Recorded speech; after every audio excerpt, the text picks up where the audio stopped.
Hello, and welcome to the FinBiz 2030 Building Resilience podcast series. This podcast features highlights from the Recover, Refocus, Rebuild webinar, hosted by Badai Yuda Pratama. In this episode, we hear from Bimo Agung Listyanu, co-founder of CarbonEthics. And it is now time to hear from our headline speakers today. We have three fantastic young leaders who are real change maker in their industries. First up, I'm delighted to introduce you with Agung Bimo Listyanu.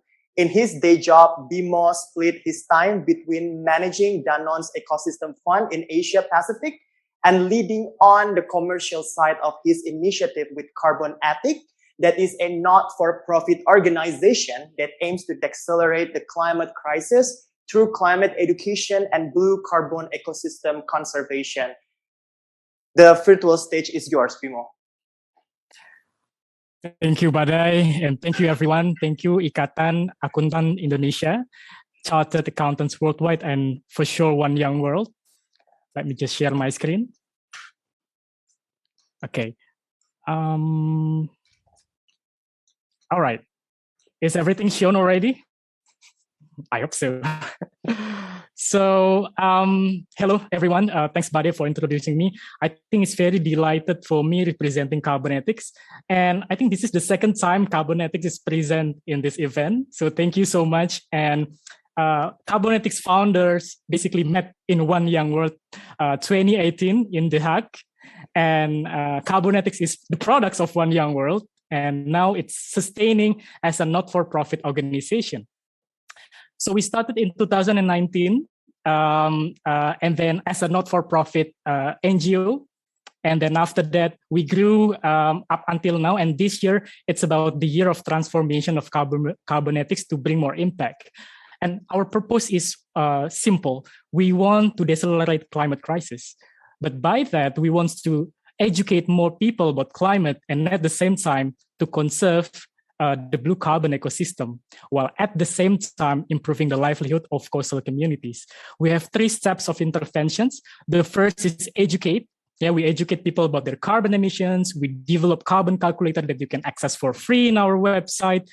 And after that, after they know their level of emissions, we suggest them to reduce, and then unavoidable emissions, they can offset through restorations of blue carbon. And then when we're talking about sequestering carbon, we're not only planting, but also protecting it forever so that it can effectively absorb carbon. So that's why we also teach the farmers how to use digitalizations for ensuring that all of the mangrove, the baby mangrove that you plant is submitted directly from the farmers to the website that you can see. Yeah, very transparent. And I think another thing that our intervention that we really love, it's about the farmers itself. We want to have an inclusive business model, and the impact for the coastal community with our farmers is double, triple revenues of income that they have versus the baseline. And this is the impact, especially in the pandemic where the lockdown happens.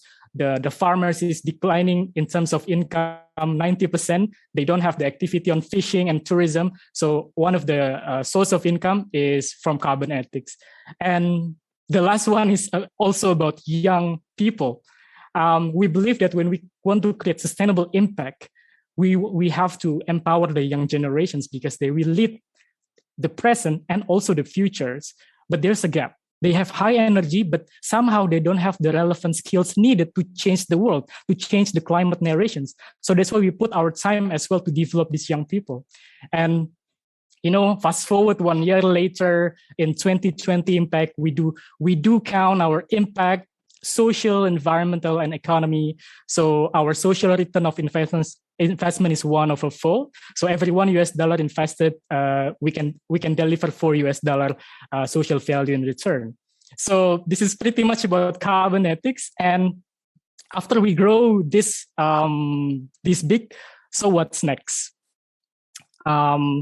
Is it we're happy? Yes, we're happy, but is it enough for the climate? I bet it's no.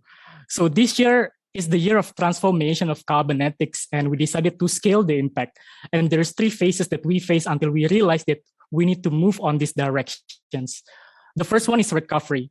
So I think recovery is about how we have the guts to taking the risk.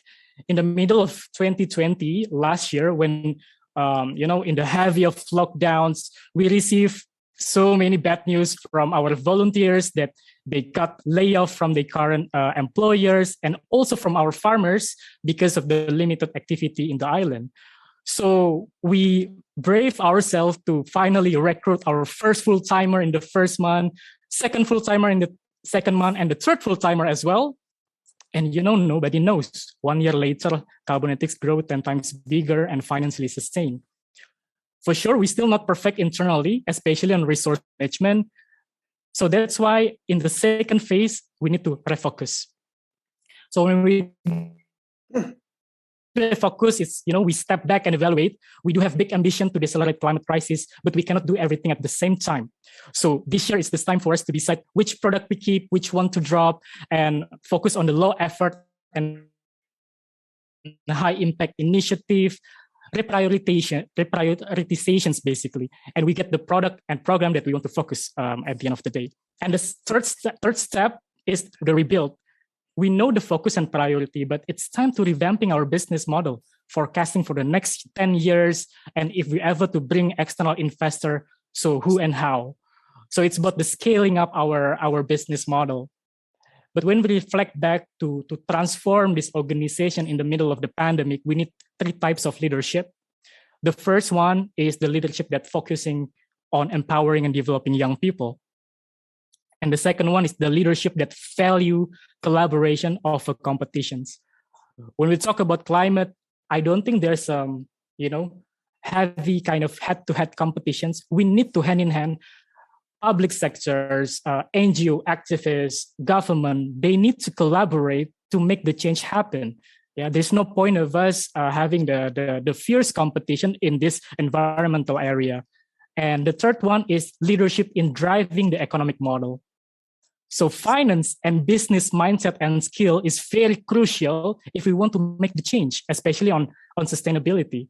So it's about how we make our organization sustain, not only for now, but also relevant for the upcoming years ahead. So my last message, use your leadership, finance, and business skills to create change that you want to see in the world. Not tomorrow, not the future, but it has to be now, because climate cannot wait and they need you. Thank you. Back to you, Badai. Thank you so much, Bimo. It's always great to see the positive impact that you are achieving and the difference you are trying to make for us and for the environment.